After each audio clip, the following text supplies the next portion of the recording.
Well, good afternoon, everybody. If I've never met you before, my name is Mike, and it is an honor to welcome you to this month's Lunch with a Leader. We get to wrap up the life of Moses, and we've been on probably about a year and a half journey through the life of Moses and learning so many incredible lessons from his life that we can apply to our life. And today we get the beauty of looking in the rearview mirror of Moses' life to learn the legacy that he left. And today I get to be joined by a great friend, Brian Dodd. You may know him from Brian Dodd on leadership and the work that he does with Enjoy Stewardship. Brian, what is a legacy to you? How would you define legacy? What would you say?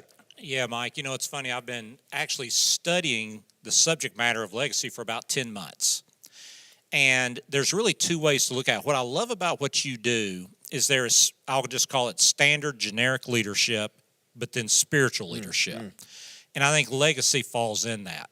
What makes legacy so complex is all of us leaders and everybody watching, we intuitively know we're leaving a legacy. It's kind of always in the back of our mind, but it's the one leadership subject you can't talk about. Like you can't call me up and say, Mike, I'm getting together 3 of my good friends. We're going to talk about my legacy. And we'll be like, okay, have you talked to Ed about this? So, but it's very important, and I'll get to it very quickly. But to answer your question, when it comes to legacy, let me first give you what I think my earthly definition is. And what a legacy is the narrative of your life that focuses on your accomplishments and your lasting impact on people. That's good. Okay, so there's 3 parts to that statement. The narrative. Here's what's interesting about narratives, and here's why you don't want to, quote-unquote, focus on your narrative. Narratives change. One thing we've seen in 2020 is previous generations have built a statue to people, and another generation will literally cut off its head. So the narratives can be viewed through different lenses based upon culture and context and things like that. So you don't want to focus there. Accomplishments. This is what most people think of. This is the plaques on the wall. This is the awards that you've won. This is the things you've accomplished, the statistics. If you're a coach, it's your win-loss record, how many championships, things like that. This is, I got that building built, my name was on it, or the street was named after me. Here's why you don't want to focus so much on accomplishment. There's a very well-known street in our community, Wade Green Road. How many people know anything about Wade Green? He was a legitimate human being. And just in case any of his descendants are watching, I'm sure he was a wonderful man. I really do. But as time passes, you don't know the story of Wade Green. The lasting impact of people. There can be positive impact or negative impact. But here's what's important about that. How did you make people feel when you entered the room, and how did they feel when you exited the room? I remember your mom's funeral that I had the pleasure of being at. There's 2 things I took from that. Number 1, every time you walked into her door, you smelled good food cooking. Okay? And she always had money stashed away that she used to bless people who were hurting. They would just randomly get these envelopes with money in it from your mom. So her legacy, how do you make people feel when you arrive, and how do they feel when you leave? That should give every leader kind of pause, because when they see your name on the phone, how are they feeling? But that's the earthly concept of legacy. But I think there's a better spiritual leadership context of legacy. And you're going to talk about it later on. And we're talking about Moses. God literally does Moses' eulogy in Hebrews chapter 11. And what's interesting is what he talks about, but what's interesting is also what he does not talk about. He doesn't talk about the burning bush. He does not talk about the 10 Commandments. He does not talk about speaking truth to power. He does not talk about, his organizational capabilities or how good he was as a shepherd. It continually talks about his faith. That when God told him something to do, he might have had some questions, but he always did it. That's good. When God told him to speak, he spoke. When God told him to, what's in your hand, raise the staff, he did. When God told him go before the Pharaoh, he did. So here's the thing about Moses: by faith, by faith, by faith. Ultimately, the legacy you want to leave and the legacy that God wants you to leave is not so much accomplishments and things like that. Those are important. But were you faithful to carry out God's assignment for your life at your point in time in human history? Were you faithful? Were you obedient? So when somebody says, Brian, what is your ultimate definition of leadership?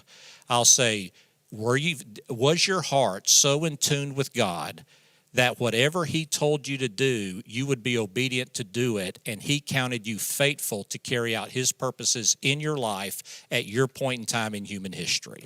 That's how I define legacy. I love that. And that is exactly what we're going to be talking about today. So I know many of you are gathered up with your teams. You've got a team there in the office or in the boardroom, and you're gathered up around a computer or a big screen. I want you to take a moment right there with your team. We're going to throw this slide up. How would you define legacy? I want you to talk about it with your team for a couple minutes, and then we'll be right back together shortly.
hope you had some good conversations around your table, because legacy is one of those things all of us are going to leave either intentionally or unintentionally. You're leaving a legacy. In fact, I had a guest on my podcast this past year named David Hodge. I believe he was episode 85 on the Lynch with a Leader podcast. And David wrote a book called Your Legacy. And his whole premise in the book was you are leaving a legacy, whether you want to or not. And as Brian said, when you leave a room, every day you leave some sort of legacy. In fact, in David's book, Ken Boa made a great quote, and it is frightening to think we could run life's course in vain, ending up without a single work that will live beyond the grave. And really, that is that legacy Brian was talking about a few minutes ago, that we are leaving something behind us bigger than us, and that was Moses. So you think about Moses' life. Moses' life was full of some mountains. Moses' life was full of some valleys. But I would say if you had to categorize a place, he spent more time in the wilderness than he really spent anywhere else.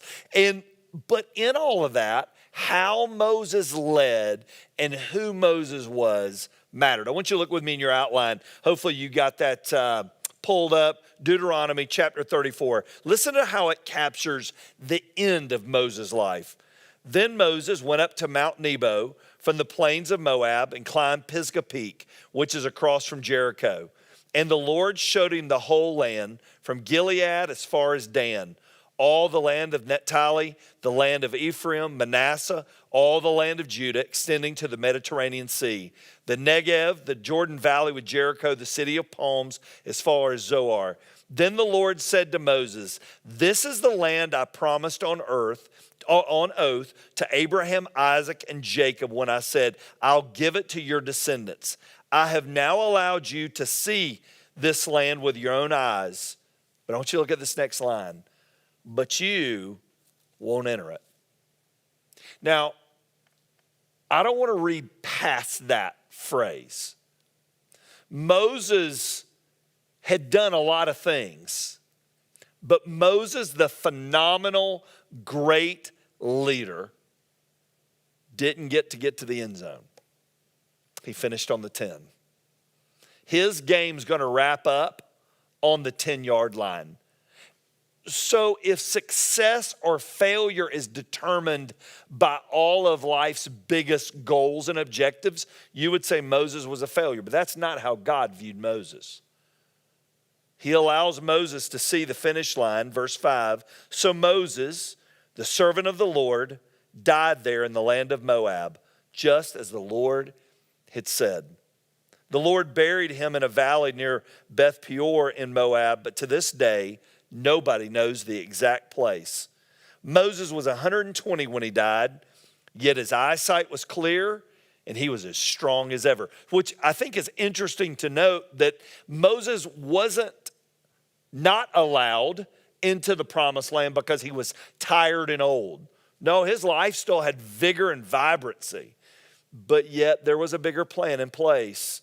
The people of Israel mourned for Moses on the plains of Moab for 30 days until the customary period of mourning was over. Basically, in verse 8, which tells us, as Tony Evans would say, and I've heard old Evie Hill, great pastor out in Los Angeles, say, one day we're all going to have a funeral, and they're going to go back to the house and eat potato salad and drink sweet tea and eat fried chicken. That's what's going to happen. And that happened for Moses. 30 days, this great leader was mourned, and then life moved on. Now Joshua, the son of Nun, was full of the spirit of wisdom, for Moses had laid his hands on him. So the people of Israel obeyed him, doing just as the Lord had commanded Moses. Moses now is done. The story of Moses' life is now finished. The last chapter is written. What do we learn from Moses that you and I need to know? Principle number 1. Moses showed us that we serve a God of second chances. Probably one of the greatest legacies, I believe, that Moses left to encourage you and encourage me as a leader. God will give you a second chance. You better take advantage of it, right? Sometimes we swing and miss. Sometimes we don't get it right the first time. Moses didn't get it right the first time. Moses, remember, he killed an Egyptian. You would think then his story was over. Sometimes we make mistakes and we think our legacy is completely marred because a chapter in our story wasn't good. Well, when we went through the life of David, there was a chapter or chapters in David's story that weren't good. But we serve a God of the second chance. Look at verse 30, Acts 7. Now this is for those of us new to the Bible, this is New Testament. Listen to what Luke recorded. 40 years later in the desert near Mount Sinai, an angel appeared to Moses in the flame of a burning bush. When Moses saw it, he was amazed at the sight. As he went to take a closer look, the voice of God called out, I am the God of your ancestors, the God of Abraham, the God of Isaac, and the God of Jacob. Then the Lord said to him, take off your sandals, for you're standing on holy ground. I've certainly seen the oppression of my people. I've heard their groans and have come down to rescue them. Now, Moses, go, I'm sending you back to Egypt. I want you to get this. This is a big principle. You may get done with God at times, but God's never done with you. God is the God of the second chances. For Moses, for David, for Mike, and for you. How can I leave a legacy? Accept God's grace when you fail and extend his grace when someone hurts you. Accept his grace when you fail. You are going to fail. This morning we were on a Zoom baseball call with pro baseball scouts and college and high school baseball coaches, and Brian Dodd made a great point this morning on that call. Baseball is a game of failure. You're going to fail, right? A great hitter, you get in the Hall of Fame and you get out 7 out of 10 times. Great hitters only get on 3 out of 10. Well, you're going to fail in your life. Accept his grace when you fail, but then extend that grace when others fail you. Isn't it funny? Sometimes what we won't extend, we want to get. If we do that, we create a great legacy of leadership. But point number 2, Moses showed us that we serve a God we can count on. Moses showed us we serve a God we can count on. When we go through these moments and times and seasons in our lives, not only is he a God of the second chance, he's a God you can count on. And the same God that was there for Moses, he's there for you where you are. You may be a city manager, you may work at a local school, you may serve in business, in sales, or you may own your own business. I don't know what your story is, but I'll tell you this, you serve a God you can count on. You can take it to the bank. His promises were real then, and his promises are true now. Hebrews 11.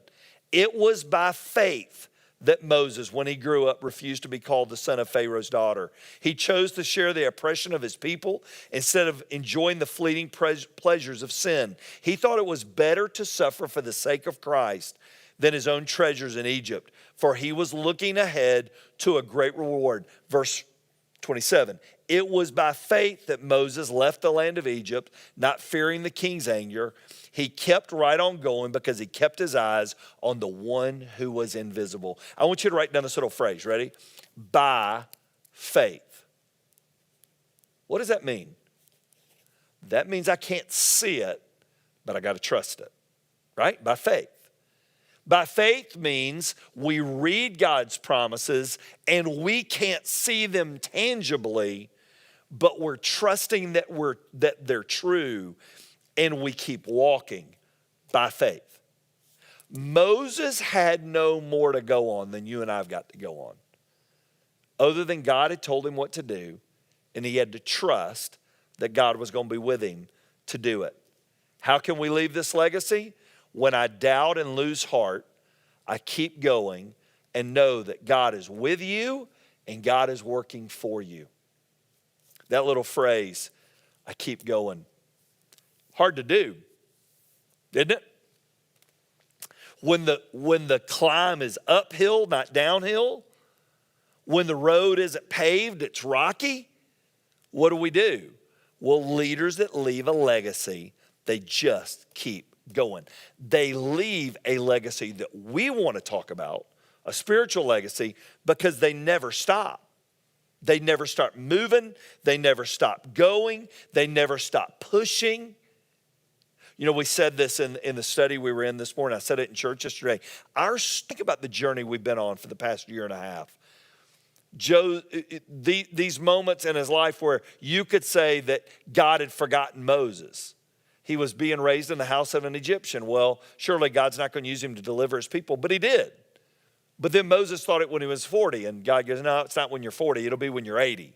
And then when he's 80, he doesn't feel like he's capable, and God goes, now you're capable. And then he gets the people out. They cross the Red Sea, right? You get on the other side, and the people start turning on Moses, and then they wander in the wilderness 40 years. Well, he must have been a failure. Not according to the Lord. In fact, you would know him now from Hebrews in the Hall of Fame. We just look at what is left, but if you had lived it, there was plenty of times, I am sure, that Moses didn't feel like God was with him, and he didn't want to keep going, but he did. So here's what I want you to do, right where you are. I think one of the reasons you and I struggle as leaders is it's hard to keep going. And it's hard to walk through those seasons and those hard times. So let's just put it on the table. We were having this conversation earlier before we went live. 2020's been a beast, right? So I just take the world we live in, looking out on Sunday and seeing a full room of 170 people isn't what I signed up for. It's not what I ever thought when we started 2020 we would consider a full Sunday. So the question is, do we keep going or do we throw in the towel? The question is it worth sticking in for the battle, or because things are stacked up, I'll pull back? Well, I mean, it's a question we've all got to. You go through it in business. You go through it in your schools. Friday night, we're in an Elite 8 round of a playoff game, and the bleachers are 30% full. Well, it's just the world that we're living in right now. So do you hang it up or do you play the game? So here's what I want you to talk about with your groups right now. Why is it easy for a leader to lose heart during tough times? And all of you that are sitting around those conference tables and sitting around your room, maybe you're watching alone in your office right now and you're chatting with Cole and our online team. Why is it easy to lose heart? Because here's what I'll tell you. It is easier to lose heart than it is to stick in. Let's talk about that real quick with your group. We'll be back here in a couple minutes.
I hope you guys had some good conversations around your table. Because it's one of those things that is hard, Brian, when Brian said it earlier, you don't talk about legacy. I mean, if you're the leader in your office, you don't walk in and say, I want my legacy to be, well, you're living it out, so it's not a subject we talk about a lot because it does make you feel really, because it seems as a leader super weird to bring up the title legacy.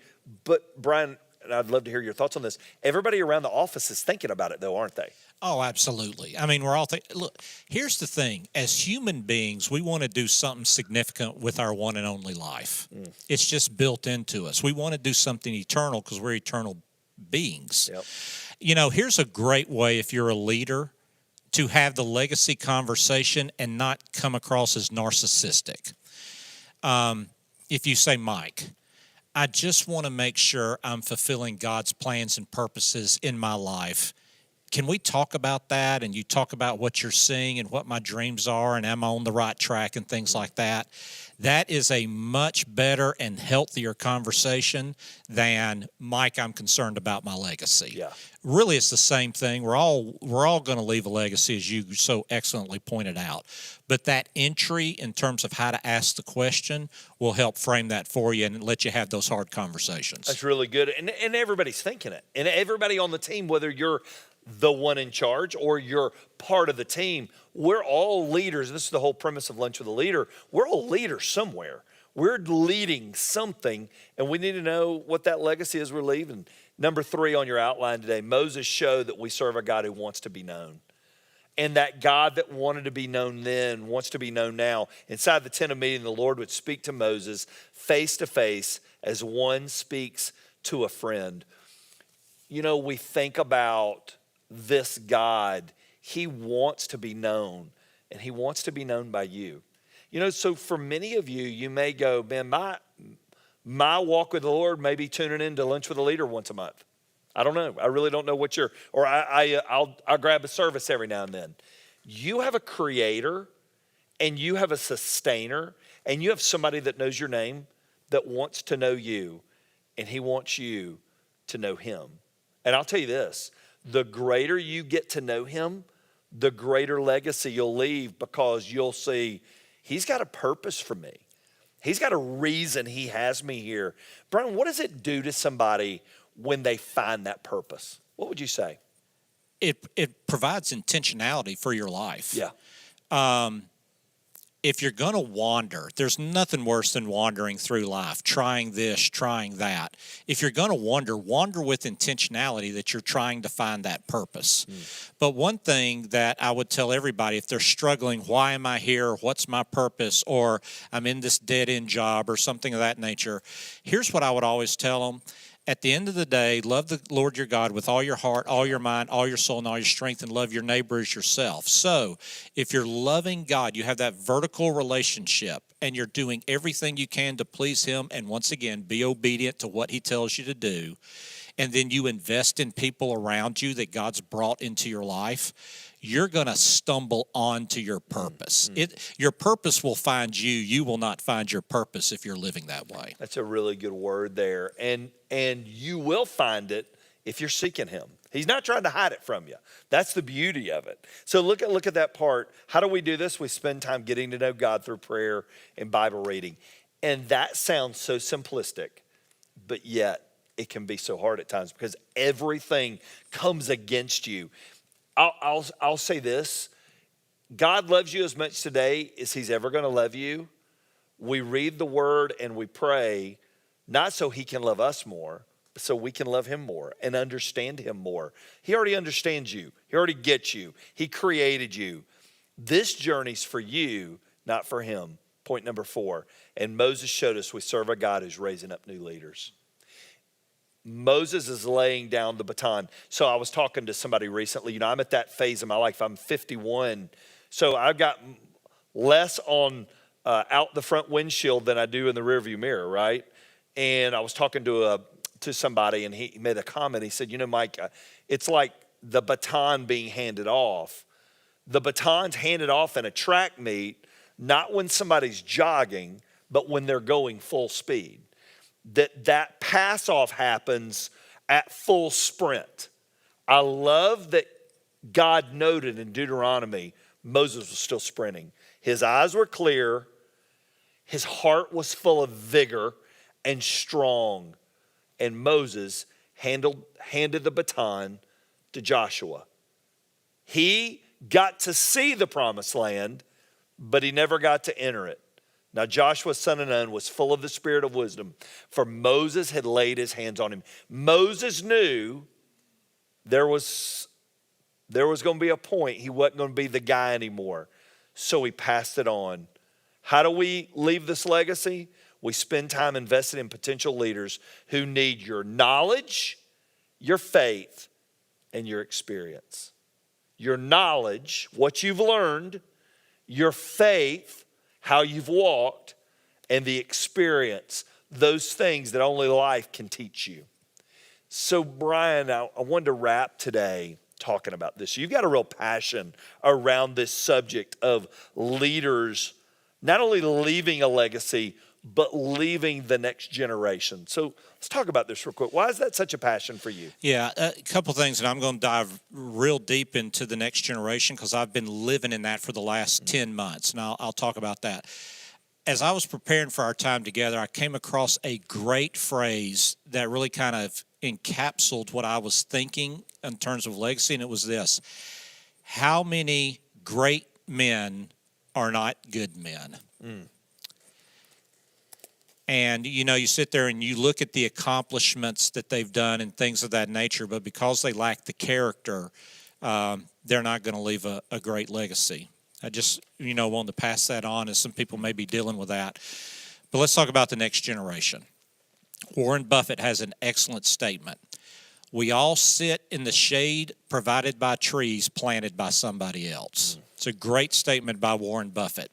And I really kind of dealt with this. I work with churches, so I'm going to try to give you in your office and at your home and on your car some context. When you work with pastors and church leaders, just being candid about it, your sweet spot is between age 45 and 55. Before 45, you may be young and passionate and things like that, but you just like experience, and you may not, a pastor may look at you and you've not gone through what I've gone through. Well, you get to 55 and the other end, well, we need fresh eyes and right. You got gray hair and, all that kind of thing. So that sweet spot is 45 to 55. So last February the 7th, it was my birthday. I happened to be at the same event you were at. Sonia and I were with you and Mary Michael. There was an aisle between us, and you were on that side, and I was on this side. And it was John Maxwell doing the videotaping of his book, The Leader's Greatest Return.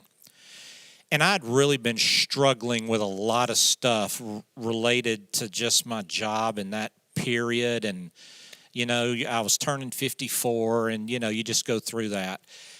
And John began to teach that a leader's greatest return is their investment in the next generation and how that's now beginning to multiply. So you start hitting the multiplication portion of your life. Well, what happened with my job was it was very important, and some people's mortgages depended on whether I performed well or not. And so I needed to perform really well. I still invested in my team, still did a good job, still was a good leader and all that kind of stuff. I didn't neglect none of those responsibilities, but I was just focused on, okay, I got to get my numbers. I got to do this. I got to serve this many people, got a whole company counting on me, and just going down that path. John teaches that, and I'm driving home with Sonia. And I said, Sonia, I'm 54 years old today. I got about 5 years of relevancy left in my field, maybe 10 if I work really, really hard. Read a lot of books, go to a lot of stuff, just stay curious, stay really in it, maybe 10. And it's like God showed me. He's like, Brian, I've put this incredible group of young leaders all around you. And Brian, if you don't start intentionally investing in them more than it's just my job, it needs to become your passion. If you don't start pouring into them, then when you become irrelevant or you die, whichever comes first, your 30 years of experience, everything poured into you, everything you've ever experienced, everything you ever learned dies with you. So that Monday morning, February 10th, I did not announce it to anybody because you don't want to be one of those leaders that, hey, read a book or went to a conference and now the whole organization's in whiplash. You don't want to be that guy. So February 10th, I started doing little investments every single day. Nothing huge, nothing that would be shocking, but every day investing. 5-6 weeks later, this minor little event called COVID-19 hits. Well, here was the thing. I've led through 9/11, and I've led through the 2008 and 2009 banking crisis.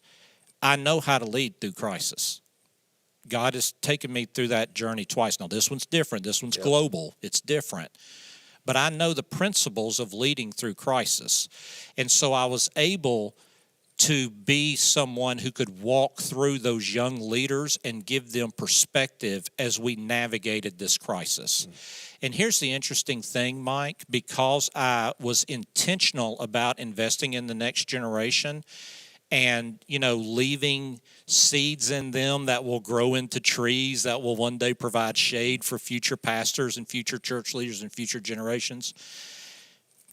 Even though the numbers don't show it, thank you, COVID, even though the numbers don't show it, I think the last 10 months of leadership has been the best 10 months of leadership I've ever had.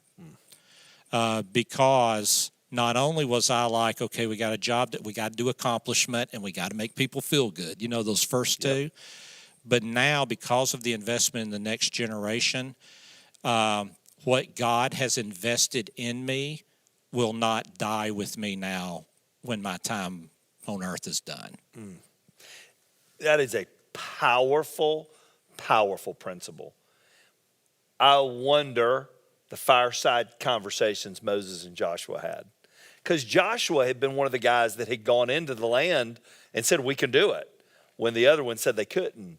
I wonder what Moses passed on to Joshua. All we know is Joshua got it. And today, we remember we're leaving a legacy, good or bad, not only in our business, and you said this earlier, Brian, but in our families. That quote, how many great men are not good men? That's a powerful quote that we all have to think about. So what is accomplished if everybody at North Star or in Ackworth and Kennesaw go, oh yeah, Mike's a great guy, but Casey and Mary Michael and my precious wife Ann go, yeah, he's nothing like you think he is. Well, that's really not much of a legacy that you're leaving. Today, a lot to chew on. So I got 2 challenges for you. Number 1, every day, get up with intentionality and go, I've got another day. It's a gift. How am I going to use this gift? Because I'm leaving a wake behind me. Are people happy to see me coming or happy to see me going? That's a question we'll have to ask. Do they want to see my car in the parking lot, or they go, oh, dear Lord, he's there again? That's 1. Number 2, every day, seek the Lord. Every day. If you do that and you turn your eyes towards him, I think you're going to love the legacy you leave. Brian Dodd is leaving a legacy, not only with what he shared here today, but if you do not follow him on briandoddonleadership.com, some of the best leadership content on the internet, briandoddonleadership.com, you can get that because he doesn't want to just take it in and keep it to himself. He's taking it in and he's giving it away.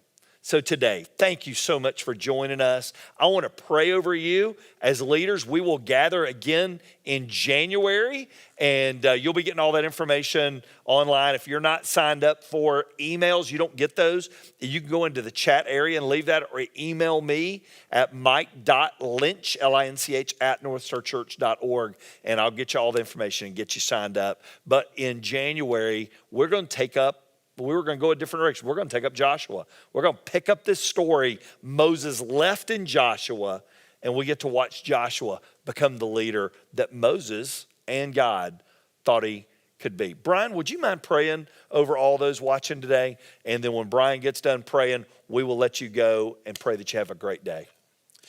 Lord, we do love you. And first of all, I'm just grateful for Mike that he creates this venue. You know, he is a great man. You have used him to build a great church and have a great impact in this community. And through his podcast and through his coaching and just through his influence in the sports world, you have used him to make an impact all around the world. And not only, though, is he a great man, he's a good man. And those are a rare breed. And we thank you for Mike. Lord, I pray for all the leaders who are watching right now.